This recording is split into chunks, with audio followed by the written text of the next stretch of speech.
तो मूवी का स्टार्ट होता है एक बहुत ही प्यारी बच्ची को दिखाते हुए जिसकी उम्र कोई 10 या 12 साल थी। उसके सर पर सींग थे और साथ उसके पर भी थे। उसका नाम होता है मेलेफिसेंट और वो एक प्यारी सी परी होती है जो कि एक जादुई जंगल में रह रही होती है। उसने आज तक बाहर की दुनिया देखी नहीं होती। उसके लिए सारा कुछ उसका यही प्यारा जंगल होता है। इवन आप ये भी सोच सकते हैं कि उसने आज तक इंसानों को नहीं देखा और फिर भी वो अपने जंगल में खुश है। उस जंगल में इंसानों के अलावा बाकी सारे क्रिएचर्स थे, अजीब अजीब जानवर भी थे। एक दिन मेलेफिसेंट जंगल में कहीं जा रही होती है तो उसे एक छोटा सा लड़का दिखाई देता है जो कि उसी की एज का था। वो उससे कहती है कि तुम कौन हो, यहाँ पर क्या कर रहे हो। वो छोटा बच्चा मेलेफिसेंट को बताता है कि मैं पास के ही किंगडम में रहता हूँ और मुझे यहाँ पर एक हीरा नजर आया था जिसे मैंने उठा लिया। तो मेलेफिसेंट उसे वो हीरा वापस लेती है और उससे कहती है कि आओ मैं तुम्हें तुम्हारे किंगडम तक छोड़ आती हूँ। तो वो लड़का कहता है कि ठीक है मैं चला तो जाता हूँ, लेकिन क्या तुम मुझसे दोस्ती करोगी, और अगर कभी मैं दोबारा इस जंगल में आया तो क्या हम खेल सकते हैं। तो मेलेफिसेंट कहती है कि जादुई जंगल है और तुम्हारा यहाँ पे आना ठीक तो नहीं है, लेकिन देखेंगे। इसी के साथ वो दोनों हैंड शेक करते हैं तो मेलेफिसेंट को कोई करंट लगता है। इनफैक्ट उसे उस लड़की की पहनी गई लोहे के रिंग से करंट लगा था। वो बताती है कि लोहा परियों को जला देता है, तो आइंदा इसे पहन कर मत आना। इसके बाद हम देखते हैं कि वो लड़का अपने किंगडम में वापस चला जाता है, लेकिन जिस किंगडम से वो आया था वो किंगडम इस जंगल पे कब्जा करना चाहता था और इस लड़के के माँ बाप भी जिंदा नहीं थे। इसकी मेलेफिसेंट से काफी अच्छी दोस्ती हो चुकी थी और इनके दोनों के जहन में ये बात थी ही नहीं कि हम एक दूसरे के दुश्मन किंगडम से हैं। ये दोनों एक साथ खेलते रहे और इसी तरह कई साल गुजर गए। वो लड़का यहाँ आता रहता और मेलेफिसेंट और ये मिलके खेलते और अब ये दोनों बड़े हो चुके थे। वो दोनों 16 साल के हो चुके थे और एक दूसरे को पसंद करने लगे थे। मेलेफिसेंट को अब लगता था कि इंसान परियों के दुश्मन नहीं है, वो बहुत अच्छे होते हैं। उसे ये भी नहीं पता था कि उनमें ग्रीड भी होती है, यानी लालच भी होती है। एक दिन मेलेफिसेंट सोच रही होती है कि उस लड़के को आए हुए काफी दिन हो चुके हैं और उसको उस लड़के की एक और बात भी याद आती है कि उसने कहा था कि जब मैं बड़ा हो जाऊंगा तो अपने किंगडम पर कब्जा करूंगा और जो यहाँ पे किला है उसको भी मैं हासिल कर लूंगा।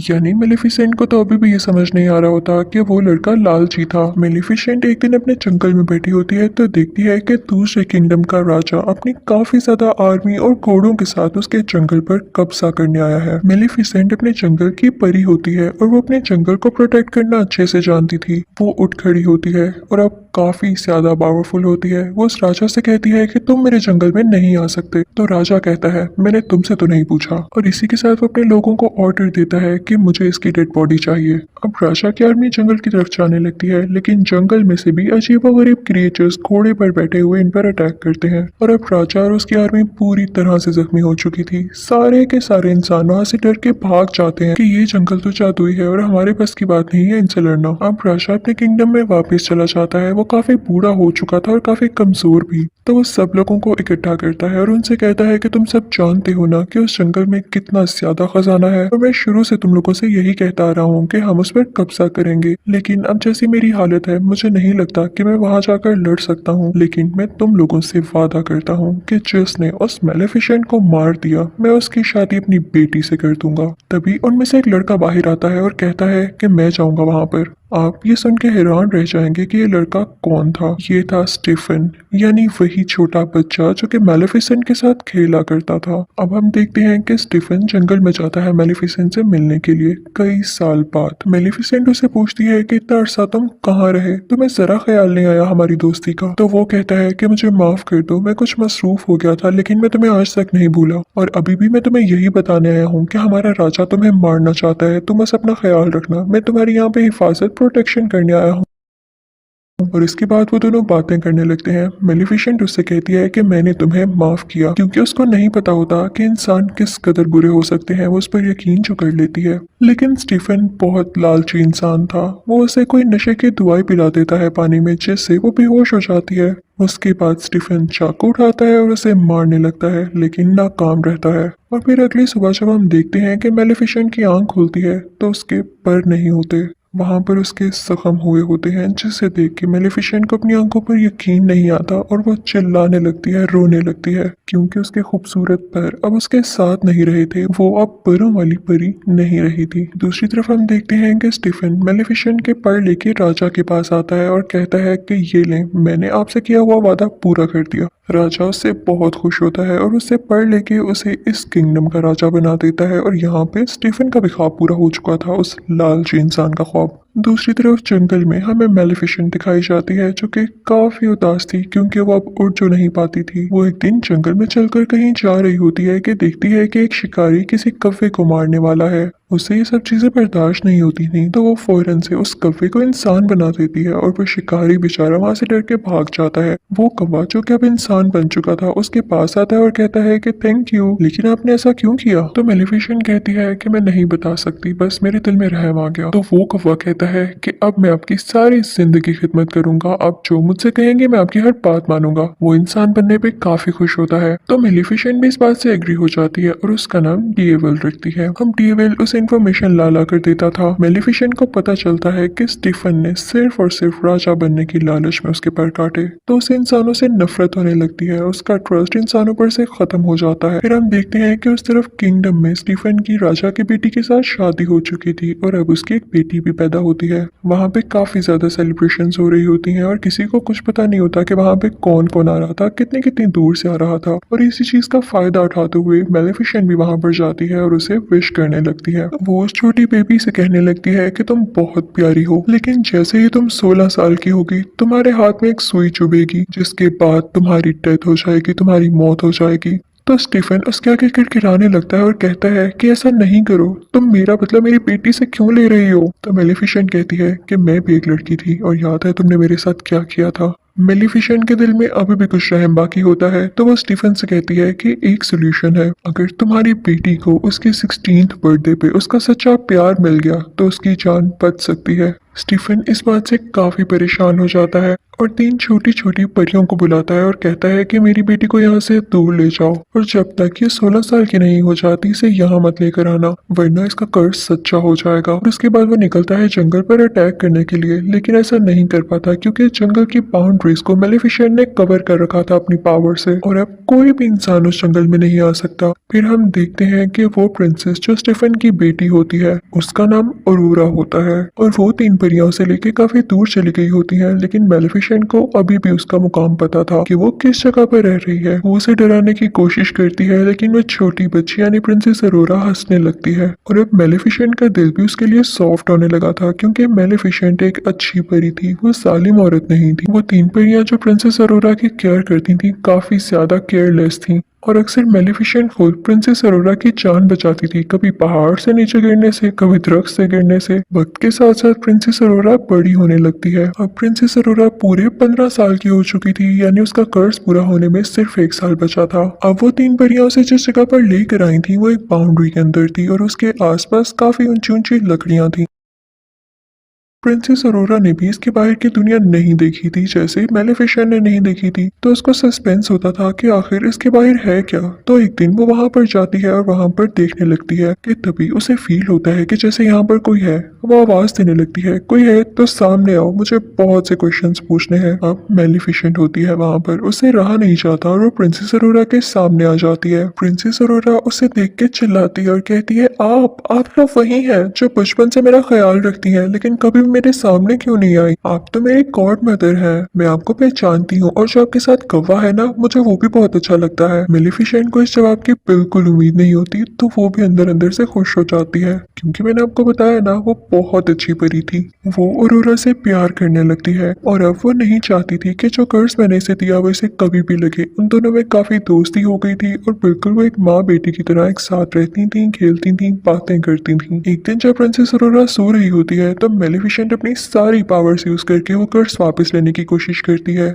लेकिन उसे पता चलता है कि इतने साल पहले दिया गया कर्ज अब वापस नहीं हो सकता, स्पेशली तब जब उसके कंप्लीट होने का टाइम बहुत करीब आ चुका हो। और इसी बात को तो लेके मेलिफिसेंट परेशान थी कि उसका 16वां बर्थडे आने ही वाला था, तो वो ये दुआ करती है कि जल्द ही इसे इसका सच्चा प्यार मिल जाए ताकि इसका ये कर्ज रिवर्स हो जाए। फिर उसके बाद हम देखते हैं कि सुबह हो जाती है और जंगल में प्रिंसेस अरोरा और मेलिफिसेंट बातें कर रहे होते हैं। प्रिंसेस अरोरा मेलिफिसेंट से पूछती है कि आपके पर कहाँ गए? सारी परियों के पर होते हैं। तो मेलिफिसेंट कहती है कि मेरे भी पर हुआ करते थे, लेकिन किसी इंसान ने उनको मुझसे छीन लिया। मैं उनके साथ बहुत खुश थी, मैं आसमान में बहुत ऊंचा उड़ा करती थी और मुझे वो काफी याद भी आते हैं। इसी के साथ मेलिफिसेंट रोने वाली हो जाती है तो प्रिंसेस अरोरा उसको चुप कराती है और कहती है कि आप परेशान ना हो, मेरा कल 16th बर्थडे है और देखिएगा मैं इजाजत लेके उन परियों से आपके पास रहने आ जाऊंगी, आप अकेली नहीं है, मैं आपके साथ हूंगी। लेकिन मेलिफिसेंट जानती थी कि ऐसा पॉसिबल नहीं होने वाला था जब तक कि उसे उसका सच्चा प्यार न मिल जाता,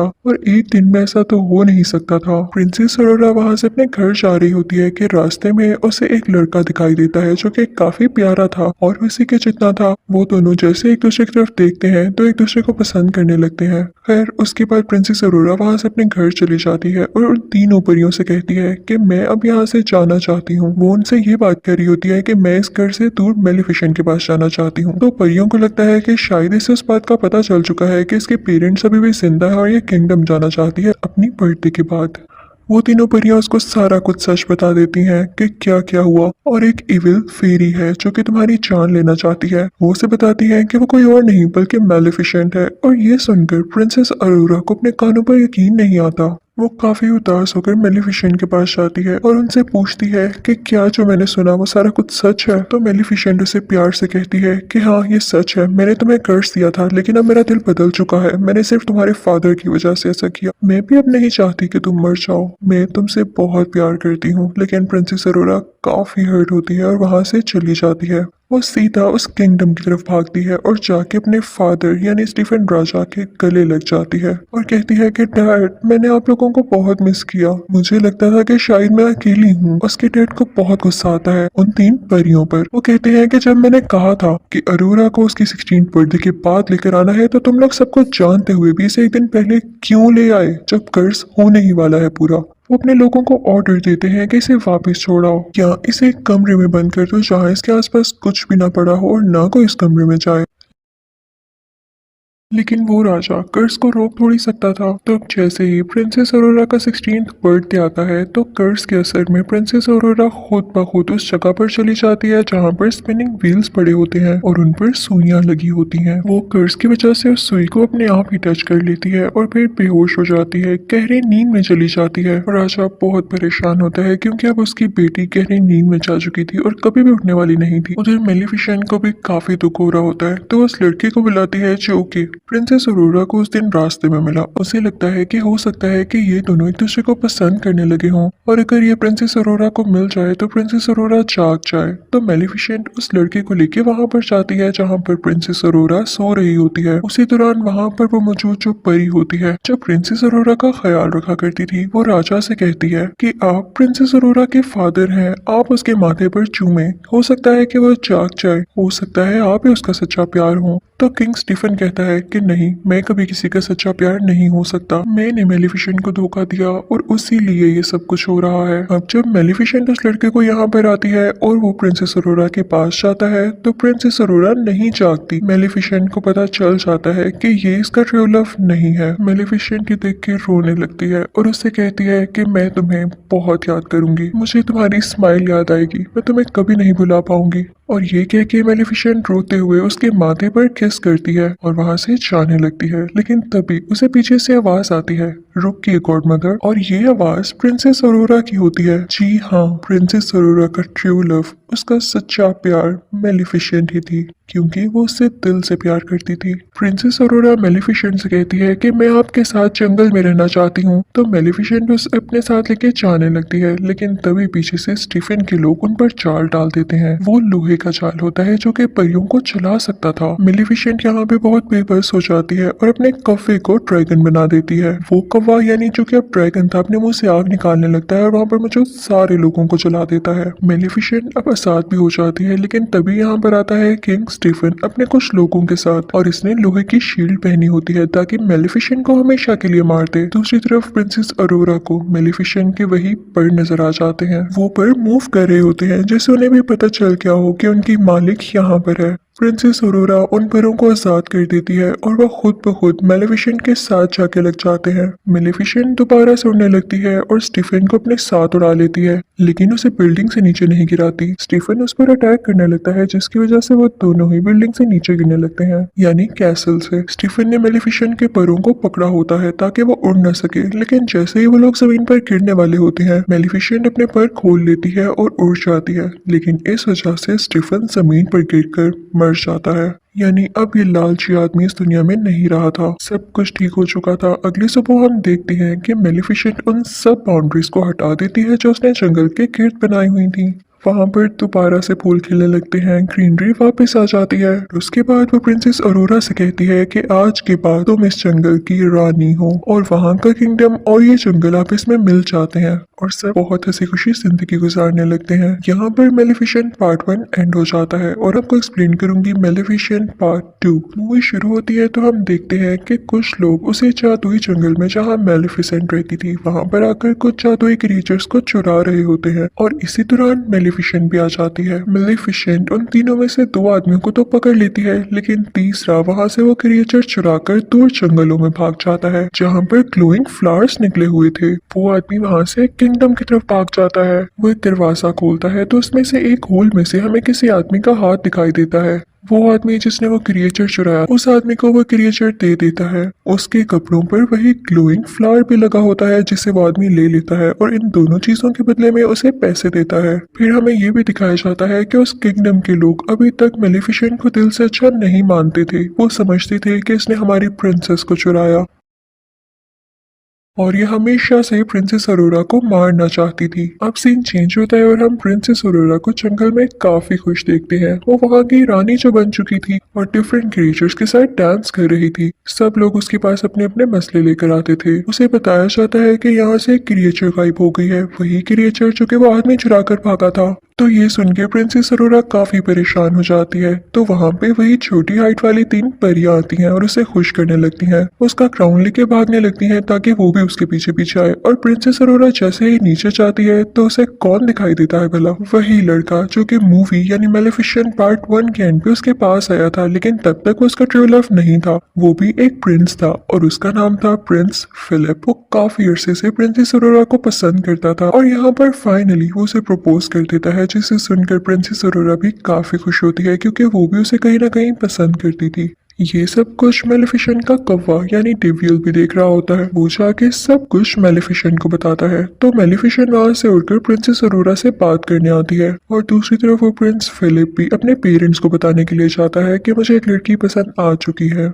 फिर हम देखते हैं कि प्रिंस फिलिप अपने किंगडम पहुंच चुका है और वहां पर जाकर वो अपने फादर यानी किंग को, क्वीन को और बाकी लोगों को बताता है कि मैं उस लड़की को प्रपोज कर आया हूँ और उसने एक्सेप्ट भी कर लिया है, जिसको सुनकर उसके फादर यानी किंग काफी खुश होते हैं। लेकिन क्वीन वो तो सैड हो जाती है, लेकिन वो ये चीज अपने बेटी को शो नहीं करवाती। उसका दिल तो नहीं था, लेकिन फिर भी वो कहती है कि चलो ठीक है। प्रिंसेस अरोरा और उसकी गॉड मदर यानी मेलिफिसेंट को हम डिनर पे बुला लेते हैं। दूसरी तरफ हम मेलिफिसेंट को प्रिंसेस अरोरा से बातें करता हुआ देख रहे होते हैं। वो कहती है कि तुम्हें मुझसे एक बार पूछ लेना चाहिए था प्रिंस से मंगनी करने से पहले। मेलिफिसेंट कहती है कि सच्चे प्यार जैसी कोई चीज नहीं होती, लड़के हमेशा धोखा देते हैं। तभी तो तुम्हारा ट्रू लव मैं बनी। मैं तुमसे दिल से प्यार करती हूँ, इसलिए तुम्हारा भला कह रही हूँ। तो प्रिंसेस अरोरा कहती है कि प्लीज आप ऐसा ना सोचें, अगर किसी ने आपको धोखा दिया तो हो सकता है कि बाकी दुनिया के लोग वैसे ना हो। तो मेलिफिसेंट कहती है कि ठीक है, मैं तुमसे प्यार करती हूँ इसलिए तुम्हारी बात मान रही हूँ। अब हम देखते हैं कि वो दिन आ चुका है जब इन दोनों फैमिलीज में एक साथ डिनर है। तो क्वीन जो कि प्रिंस फिलिप की मदर थी वो अपनी एक सीक्रेट क्लोजेट में जाती है। वो जब वहां पर जा रही होती है तो हमें ये दिखाया जाता है कि वो एक आयरन फैक्ट्री है। वो क्वीन जब वहां से गुजर रही होती है तो हमें ये भी दिखाया जाता है कि वहां पर वही ग्लोइंग फ्लावर होता है और उसी के साथ वो क्रिएचर भी होती है जो कि एक आदमी ने चुराया था। और वो क्वीन जाके उस आदमी से कहती है कि जल्दी अपना काम पूरा करो, वक्त बहुत कम है। और तभी वहां पर हम स्पिनिंग व्हील को भी देखते हैं जिस पर सेम सुई लगी होती है। ये सीन था ना काफी मिस्टीरियस कि हमें उस क्वीन के प्लान्स के बारे में कुछ नहीं पता चल पाता। और फिर यहाँ पे सीन चेंज हो जाता है। अब दूसरी तरफ जंगल में मेलिफिसेंट उसका कौवा जो कि इंसान की शक्ल में ही था और प्रिंसेस अरोरा डिनर पर जाने के लिए तैयार हो जाते हैं। काफी प्यारी लग रही होती है प्रिंसेस अरोरा। मेलिफिसेंट जैसे ही उस किंगडम में पाँव रखती है तो सारे लोग उसे डर के छुपने लगते हैं और कुछ लोग तो अपने वेपन्स भी निकाल लाते हैं। उनको ये लग रहा होता है कि मेलिफिसेंट एक बुरी चुड़ैल है, लेकिन मेलिफिसेंट इन सबको एंजॉय कर रही होती है और उन्हें कुछ भी नहीं कहती, बस मुस्कुराती रहती है। अब हम देखते हैं कि वो तीनों अंदर पहुंच चुके होते हैं, यानी महल के अंदर किंग और क्वीन के पास, और अब डिनर होता है स्टार्ट। क्वीन मुसलसल मेलिफिसेंट को खुश करने की बजाय या उसे अच्छी बातें करने की बजाय उसका पुराना वक्त उसे याद दिलाती है कि तुम ही थी ना जिसने इस बेचारी प्रिंसेस को कर्ज दिया था। उसकी बातें बिल्कुल भी अच्छी नहीं लग रही होती और वो मेलिफिसेंट को ये भी कहती है कि तुमने तो इंसानों को भी मारा था, याद है? तो मेलिफिसेंट क्वीन से कहती है कि आपके किंगडम के भी कुछ लोग मेरे जंगल में आए थे और मेरी क्रिएचर चुरा कर भाग गए। उनमें लड़ाई बढ़ने लगती है तो क्वीन अपनी बीवी यानी क्वीन से कहता है कि खामोश हो जाओ, कैसी बातें कर रही हो। और दूसरी तरफ प्रिंसेस अरोरा मेलिफिसेंट से कहती है कि प्लीज आप इजी रहें, लेकिन क्वीन फिर भी पास नहीं आती और अजीब अजीब बातें करने लगती है। वो कहती है कि अगर मेरे बेटे की और प्रिंसेस अरोरा की शादी हो गई तो इसकी असली मदर कौन होगी। ये सुनकर मेलिफिसेंट को काफी दुख होता है क्योंकि वो खुद को ही प्रिंसेस अरोरा की असल मदर मानने लगी थी। वो अपने पर फैलाती है और एक ग्रीन एनर्जी बाहर निकालती है जिससे सब दूर जाकर गिरते हैं। क्वीन भी पिला बजाकर डर जाती है और किंग के पीछे जाके छुप जाती है, जिससे किंग बेचारे नीचे गिर जाते हैं। क्वीन ऊंची ऊंची बोलने लगती है कि मेलिफिसेंट ने किंग पर कर्ज कर दिया है और अरोरा उनकी बात पर यकीन कर लेती है और मेलिफिसेंट से कहती है कि प्लीज आप अपना कर्ज खत्म करते हैं, आप बार बार क्यों सब पे कर्ज करती हैं। तो मेलिफिसेंट कहती है प्रिंसेस अरोरा तुम भी ये कह रही हो, मैंने कोई कर्ज नहीं किया। लेकिन प्रिंसेस अरोरा मेलिफिसेंट की बात पर यकीन ही नहीं करती क्योंकि क्वीन ने काफी अच्छे तरीके से उसको टैकल कर लिया होता है। तभी वहां पर सोल्जर्स आने लगते हैं जो कि मेलिफिसेंट पर अटैक करने वाले होते हैं। मेलिफिसेंट आखिरी बार प्रिंसेस अरोरा से कहती है कि क्या तुम मेरे साथ नहीं आओगी। तो प्रिंसेस अरोरा कोई जवाब नहीं देती और क्वीन और किंग के पास बैठी रहती है। तो मेलिफिसेंट दुखी होकर वहां से उठकर चली जाती है। उसके साथ उसका कौवा भी खिड़की तोड़ के बाहर चले जाते हैं। लेकिन वहां पे एक और लड़की होती है जो क्वीन और किंग की साथी होती है। वो आयरन बुलेट से मेलिफिसेंट पर अटैक कर देती है जिससे वो बेचारी ओशन में गिर जाती है। अब हम देखते हैं कि कैसल में किंग बेचारे बेहोश पड़े होते हैं तो उनको उनके बेडरूम में ले जाया जाता है। सब काफी परेशान होते हैं और उनका बेटा यानी प्रिंस फिलिप अपनी मदर क्वीन से कहता है कि आप डैड के माथे पर चूमे, आप उनसे सच्चा प्यार करती हैं ना, आप उनकी वाइफ हैं, हो सकता है कि वो दोबारा से ठीक हो जाए।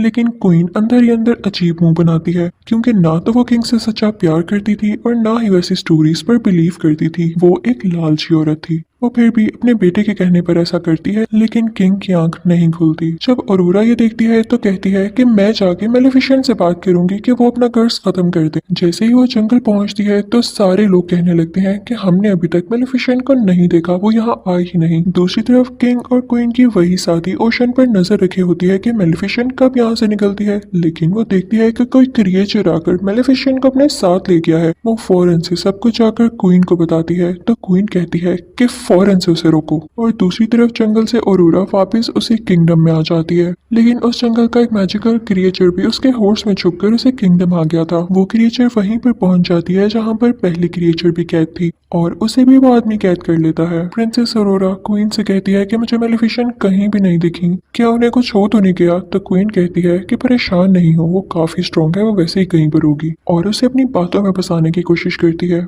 दूसरी तरफ क्वीन की वही साथी ओशन पर अभी भी नजर रखी होती है कि जैसे ही उसे मेलिफिसेंट नजर आए वो उसको मरवा दे। और फिर उसके बाद ऐलान किया जाता है कि अगले 3 दिन के अंदर अंदर प्रिंस फिलिप और प्रिंसेस अरोरा की शादी है और हम चाहते हैं कि हम सब लड़ाइयां छोड़ दें, हम सुलह करना चाहते हैं और जंगल में जितने भी क्रिएचर्स हैं वो सब के सब इस शादी में इन्वाइटेड हैं। दरअसल ये उनका प्लान था क्योंकि वो ये चाहते थे कि मेलिफिसेंट को मार के जंगल के सब क्रिएचर्स को कैद कर लिया जाए ताकि वहां को सिक्योर करने के लिए कोई भी ना हो और फिर उस जंगल पर कब्जा कर लिया जाए। दूसरी तरफ हम देखते हैं कि मेलिफिसेंट की आंख खुल जाती है, वो काफी जख्मी होती है और उसे कुछ क्रिएचर्स की आवाज आ रही होती है जो कि कह रहे होते हैं कि हम इंसानों पर अटैक करेंगे। उनके भी बड़े बड़े पर होते हैं और सर पर सींग होते हैं। वो जंगल में अपनी पनाह लेने आए थे क्योंकि उन्हें ये लग रहा था कि जंगल उनके लिए सेफ पॉइंट हो सकता है इंसानों पर अटैक करने से पहले। मेलिफिसेंट भी वहां पर पहुंच चुकी होती है और उनमें से एक क्रिएचर मेलिफिसेंट की तरफ आता है और उससे कहता है कि हम में भी अपनी पावर ट्रांसफर करो,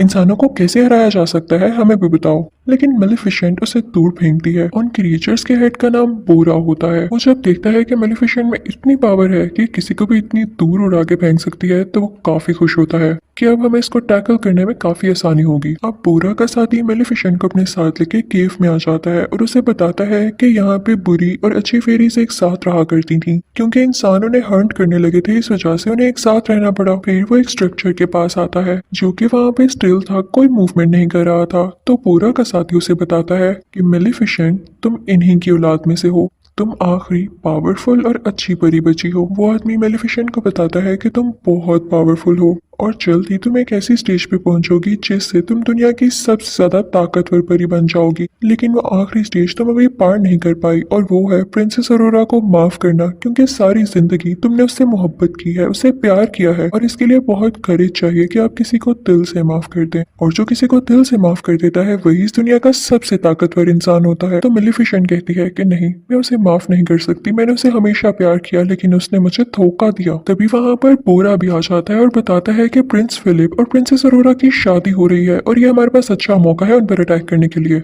लेकिन मेलिफिसेंट यहाँ चुप रहती है। दूसरी तरफ हम ये भी देखते हैं कि प्रिंसेस अरोरा को क्वीन अपनी ढकी छुपी बातों से काफी टॉर्चर करने लगती है और प्रिंसेस अरोरा को ये फील भी होने लगता है। तो वो प्रिंस फिलिप के पास जाती है और उसे कहती है कि मैं सिर्फ आपके लिए बर्दाश्त कर रही हूँ, वरना मुझे क्वीन अच्छी नहीं लगने लगी। दूसरी तरफ हम ये देखते हैं कि क्वीन का वही आदमी जो कि उस फैक्ट्री में काम कर रहा होता है उस ग्लोइंग फ्लावर के ऊपर, वो उससे कुछ ट्रस्ट तैयार कर लेता है जिसे बताता है कि इससे परियां मर सकती हैं और ये मैंने मेलिफिसेंट को मारने के लिए तैयार किया है। उसे देख के क्वीन काफी खुश होती है। उसके पास एक छोटी सी फेरी भी होती है और जैसे ही वो पाउडर उस पर डालता है तो वो फेरी मर जाती है। क्वीन बहुत खुश हो जाती है, लेकिन वो आदमी उसे कहता है कि ये पाउडर तभी और ज्यादा बन सकता है जब आप मुझे वो ग्लोइंग फ्लावर्स और ज्यादा ला के दें। तो क्वीन अपने लोगों को ऑर्डर्स देती है कि जल्दी जाओ और वो फ्लावर्स फौरन से इकट्ठे करके लाओ। और जैसे ही उसके आदमी उधर पहुंचते हैं वो फ्लावर्स लेने के लिए, तो मेलिफिसेंट को खबर हो जाती है और वो भी वहां पे पहुंच जाती है। लेकिन तब तक बहुत देर हो चुकी थी, उसके सोल्जर सारे फ्लावर्स उतार चुके थे और मेलिफिसेंट यहाँ पे कुछ भी नहीं कर पाती। बस वो